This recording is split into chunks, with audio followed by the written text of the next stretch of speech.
بسم اللہ الرحمن الرحیم۔ السلام علیکم، آپ دیکھ رہے ہیں الف نیوز اور میں ہوں آپ کے ساتھ ماجد علی۔ شامل کرتے ہیں پاکستان اور دنیا بھر سے بریکنگ نیوز ہیڈ لائنز۔ قطر امریکہ کا خاص اتحادی ہے، اسرائیل کو بہت محتاط رہنا ہوگا، ڈونلڈ ٹرمپ نے خبردار کر دیا۔ امریکی صدر ڈونلڈ ٹرمپ نے قطر کے حوالے سے اسرائیل کو محتاط رہنے کا پیغام دے دیا۔ امریکی صدر نے صحافیوں سے گفتگو کے دوران قطر کو بہترین اتحادی قرار دیتے ہوئے کہا کہ قطر کے ساتھ خاص تعلقات ہیں اور قطر کے امیر عظیم رہنما ہیں۔ ڈونلڈ ٹرمپ سے صحافی نے سوال کیا کہ قطر پر اسرائیلی حملوں کے حوالے سے اسرائیلی وزیر اعظم نیتن یاہو کے لیے ان کا کیا پیغام ہے، جس پر امریکی صدر نے جواب دیا کہ اس حوالے سے اسرائیل کو بہت محتاط رہنا ہوگا۔ انہوں نے حماس کے بارے میں کچھ کرنا ہے، لیکن قطر امریکہ کا اچھا اتحادی ہے اور بہت سے لوگ یہ نہیں جانتے۔ دوسری جانب روس پر پابندیوں کے حوالے سے بات کرتے ہوئے امریکی صدر ڈونلڈ ٹرمپ نے کہا کہ روس پر پابندیاں لگانے کے لیے تیار ہیں اور یورپ کو بھی امریکہ کے مطابق اقدامات کرنا ہوں گے۔ صدر ڈونلڈ ٹرمپ نے کہا کہ یورپ روس سے بڑی مقدار میں تیل خرید رہا ہے اور امریکہ نہیں چاہتا کہ یورپ روس سے تیل خریدے۔ یاد رہے کہ روس سے تیل خریدنے کے معاملے پر امریکی صدر بھارت پر بھی بھاری ٹیرف عائد کر چکے ہیں۔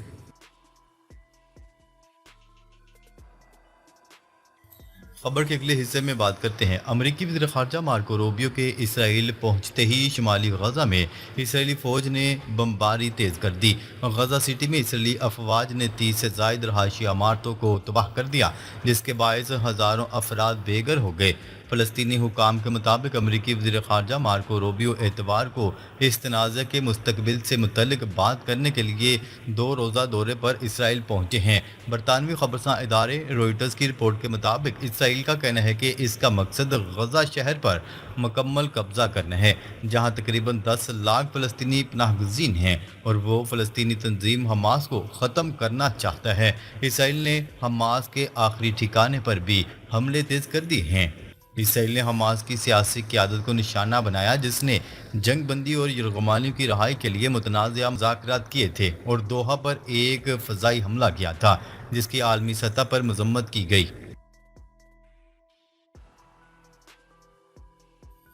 خبر کے اگلے حصے میں بات کرتے ہیں۔ اسرائیلی حملے کا سخت اور مؤثر جواب دیا جانا چاہیے، قطری وزیر اعظم۔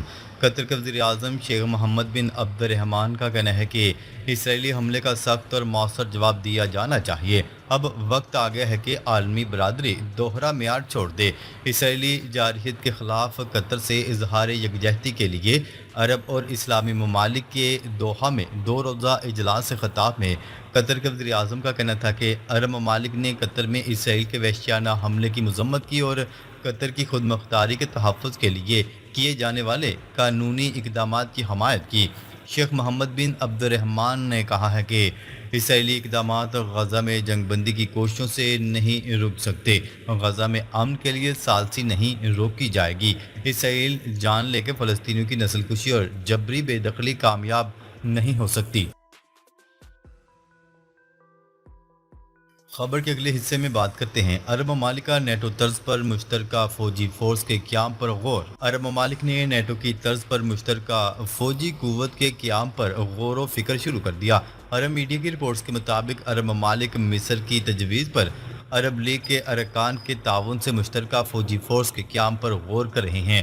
اس مشترکہ فوجی فورس میں عرب لیگ کے رکن ممالک کے فوجی دستے اور ہتھیار شامل ہوں گے۔ میڈیا رپورٹس کے مطابق نیٹو طرز کی مشترکہ ملٹری فورس بنانے کی تجویز 2015 میں پہلی بار مصر نے شرم الشیخ میں منعقد عرب سربراہی اجلاس میں پیش کی تھی۔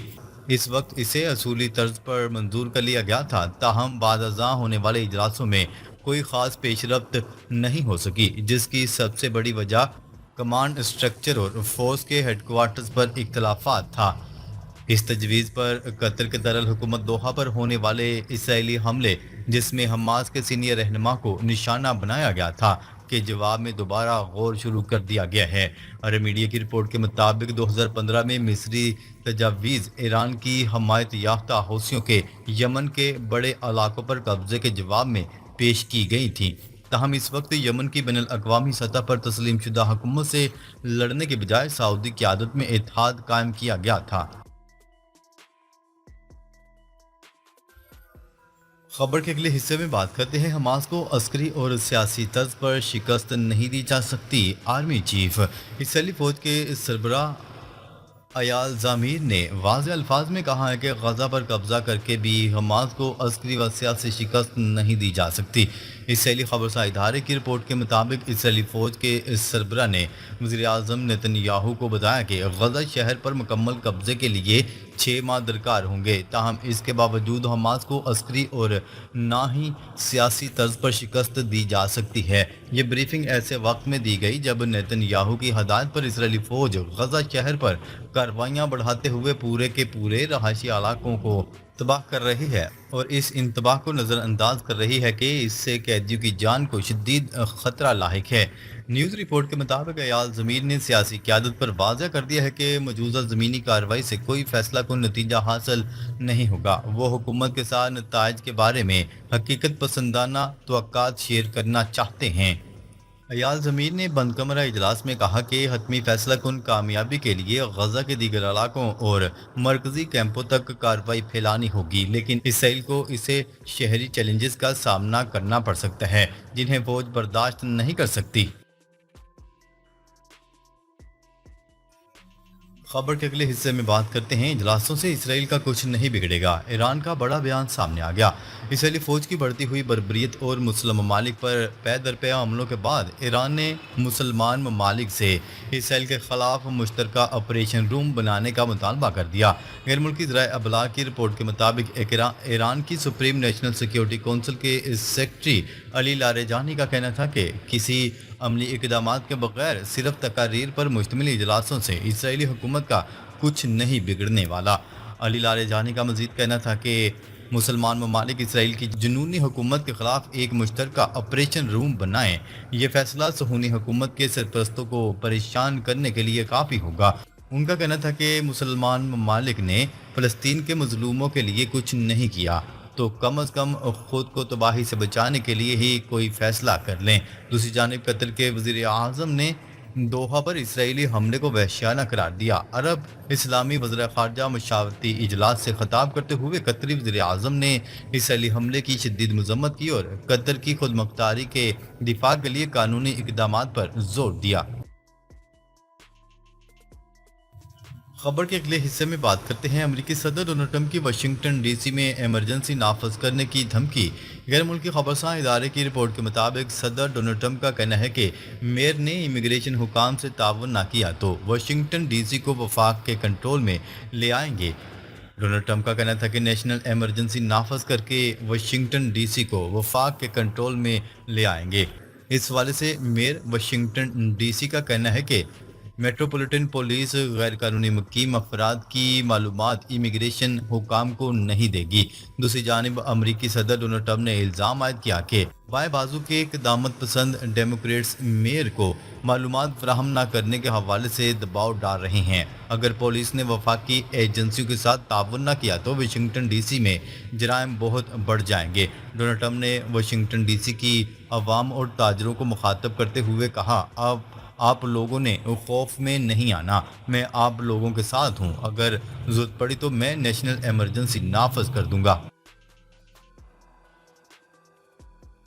خبر کے اگلے حصے میں بات کرتے ہیں رومانیہ نے روسی ڈرون کی فضائی حدود میں داخلے پر سخت احتجاج کرتے ہوئے ماسکو کے سفیر کو طلب کر لیا۔ یہ واقعہ ہفتے کے روز اس وقت پیش آیا جب روس نے یوکرین پر ڈرون حملے کیے۔ رومانیہ کی وزارت خارجہ نے بیان میں کہا کہ روسی ڈرون کی دراندازی ناقابل قبول اور غیر ذمہ دارانہ عمل ہے جو رومانیہ کی خود مختاری کی خلاف ورزی ہے۔ وزارت کے مطابق ماسکو کو خبردار کیا گیا کہ مستقبل میں اس طرح کی خلاف ورزیاں فوری طور پر روکی جائیں۔ یوکرینی صدر ولادیمیر زیلنسکی نے الزام عائد کیا کہ کریملن رومانیہ کا امتحان لینا چاہتا ہے اور اسی حکمت عملی کے ذریعے جنگ کو پولینڈ اور بالٹک ممالک تک پھیلانے کی کوشش کر رہا ہے۔ واضح رہے کہ اس سے قبل پولینڈ نے بھی روسی ڈرون اپنی فضائی حدود میں مار گرائے تھے اور ماسکو کو مزید اشتعال انگیزی سے باز رہنے کا انتباہ دیا تھا۔ رومانیہ کی وزارت دفاع نے کہا ہے کہ روس کے یہ اقدامات بلیک سی خطے پر سیکیورٹی اور استحکام کے لیے نئے خطرات پیدا کر رہے ہیں۔ ناظرین اب تک کے لیے اتنا ہی، مزید خبریں لے کر بہت جلد آپ کی خدمت میں حاضر ہوں گے۔ تب تک کے لیے اپنا خیال رکھیے گا۔ اللہ نگہبان۔